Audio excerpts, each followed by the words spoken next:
Redundancy, that's very common. Companies are actually allowed to make you redundant. That's not illegal. And what you'll find is if you're being made redundant as part of a big kind of mass redundancy, it's very difficult to negotiate yourself a settlement agreement or an exit package deal. Examples include if your whole department is being closed or outsourced to another country, or your whole location is being closed, like an office or a factory or something, and they're just getting rid of everyone. It's very difficult to sort of say, look, this is unfair or illegal. I deserve, a deal here.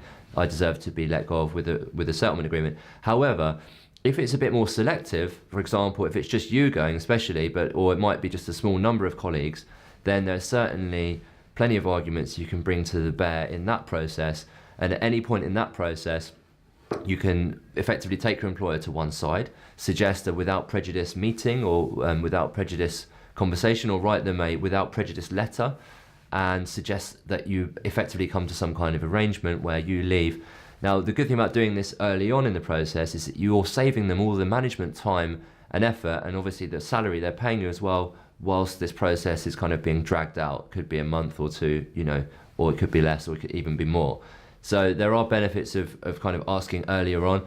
And then you're looking at ways that you can perhaps, make them think about the process that they're using to select you. For example, should you have been put in a different pool with different people, or should other people who are not in your pool have been put in your pool, or the people within the pool, should they have been scored on different criteria, or was the scoring itself not objective? So lots of different ways you can kind of get in there and raise some serious questions, because you've got to bear in mind that a lot of redundancies are sham or fake redundancies.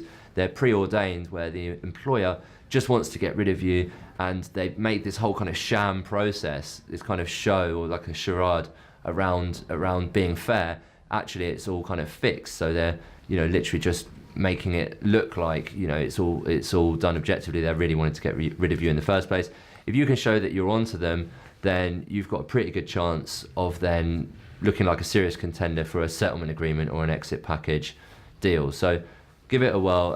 At this point, if you're being made redundant, you've got nothing to lose, so you might as well try and get yourself a better deal, in my opinion. Thanks very much.